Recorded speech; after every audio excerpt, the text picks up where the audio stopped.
Hi, hello everyone. My name is Daniel Errington. I am a professional software developer. Been in the industry just over 10 years now. Currently work with a company called Blue Prism. Right now robot process automation software. And I am not a Dynamo user. So just let everyone know that what I'm saying here comes from a general software development practices point of view. It doesn't come from the fact that I've really sat down, worked with so much, I've looked at it. At Blue Prism we do produce a similar idea in that our design software has nodes it steps through to automate processes, so it's not a million miles away. And some of what I'm bringing today is some guidelines from there. So we're going to talk about keeping scripts clean. So if you want to make a script clean, or what is a clean script, it's something that is readable both to yourself and to anyone else who's trying to maintain that code, 6 months, a year from now. It's a script which is easy for you to change, improve. So if you want to add a new part to it, you're not going to have to spend hours rejigging bits, moving stuff around, trying to get something that works. And it's something that, importantly, you can come back to in 6 months and still understand what it's doing. You won't believe none of the projects I've worked on where I've written something, come back 6 months later and have not a clue what I was on about. Sit there thinking, what on earth was I smoking that night? As you work in the industry, you learn how to make it so that when you come back you go, oh yeah, I know what I was doing. So, we have a few acronyms we use in the industry. Some of you probably know these, others maybe not. Drive, don't repeat yourself.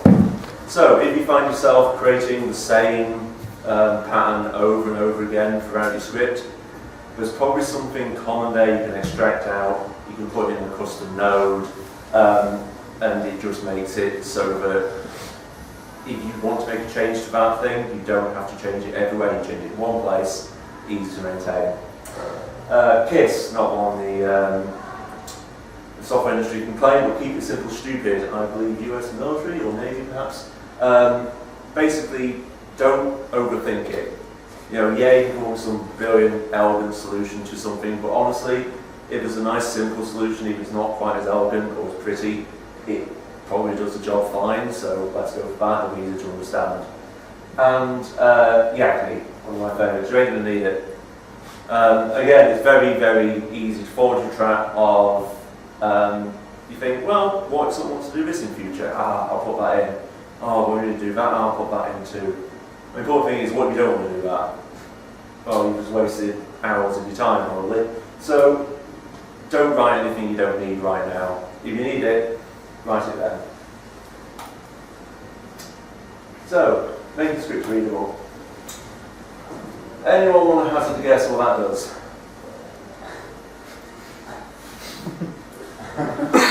No, I mean, we can work our way through it. A squared multiplied by b is a 0.5 over there. Times those together. Right, okay. Oh look, it's the kinetic energy equation.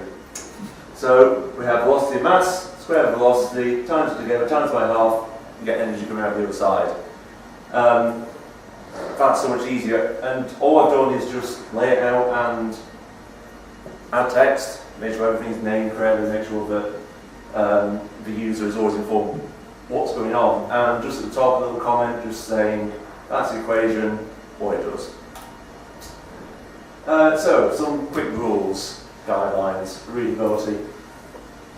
Comments, always a contentious issue, at least in my industry, where it is so much over here. But some people like to comment everything, every single line, every single note will get a little comment, this is doing this, this is doing this, this is doing this. Well, you know what? I can tell it's doing that because that's what that note does. That's what that line does.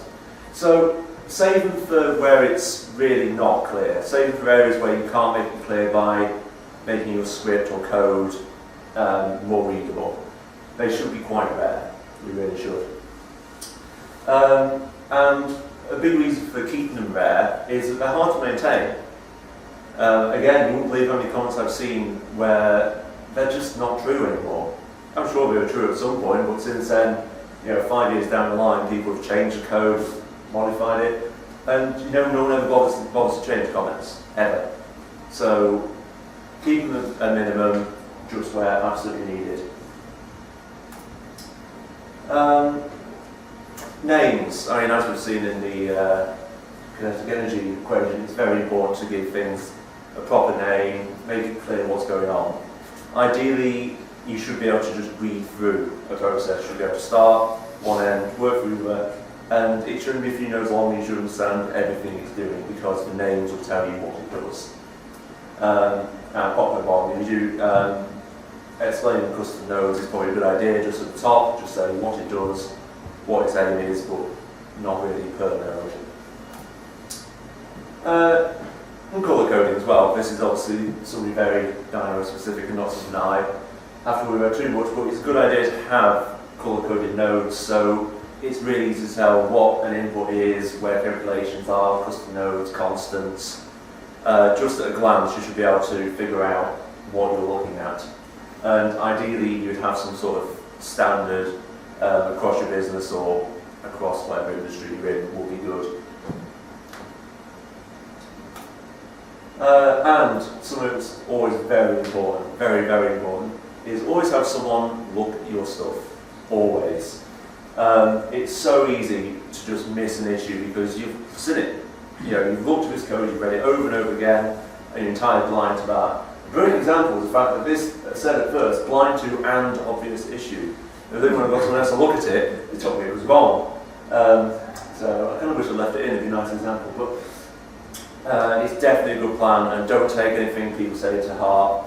Criticism is brilliant, it's how we all learn. And just going to bring in a bit of the don't repeat yourself. I say, if you see the same pattern, the same sequence of nodes repeated again and again, think about custom nodes.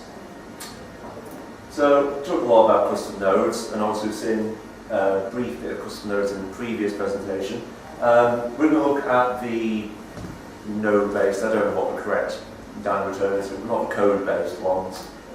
So, custom nodes, they contain logic in performing a particular task. In more scripting terms, we normally call them functions or methods. You can use them again and again throughout your script, just repeat the same task but with different input values. They can accept input and give outputs. So, again, we have this wonderful, wonderful process that is using the equation that I've written before, and some random other stuff at this end. So again, I dare say people read through this, work out kind of what it's aiming at, but it's not really clear. Switch that to this.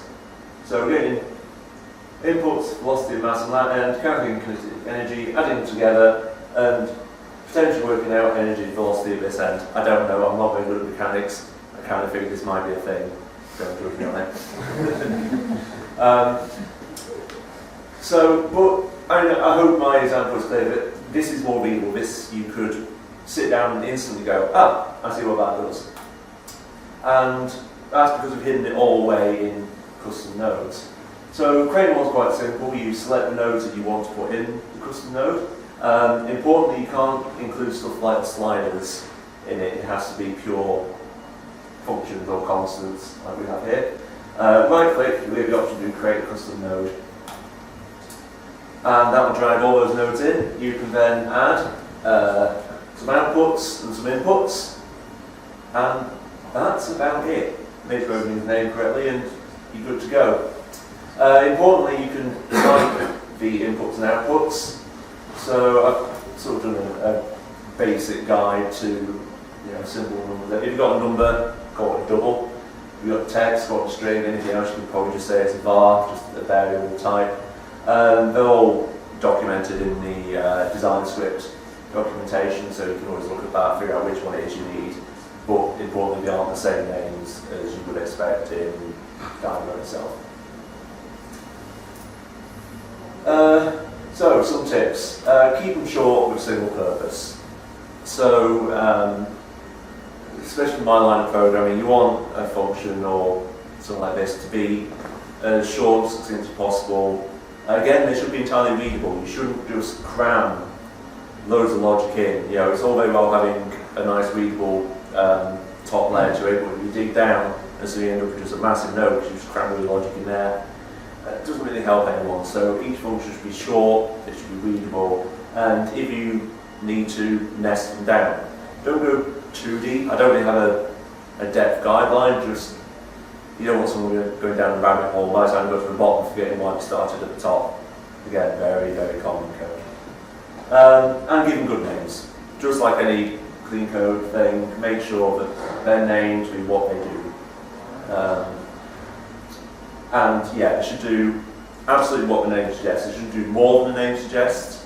A common example is something that will get a value. Oh, well, once it's getting a value, it'll go set these values over here, and it'll go, print a document out. Why not? Make sure it tells the user succinctly what it's going to do. So I'm going to finish off with just a quick quote from Uncle Bob, everyone's favourite clean code fanatic. If you're into code, I'll highly recommend reading his stuff. So if you want to go fast, if you want to get done quickly, if you want your code to be easy to write, make it easy to read. And it's so true. It might seem that writing all this clean code up front, clean scripts, is going to take you longer, and it will. I'm not going to lie. But the amount of time you'll save when it comes back to modifying or other people looking at them, reading it later, it vastly outweighs it. So, any questions? I have one on the number of commenting bits on the script.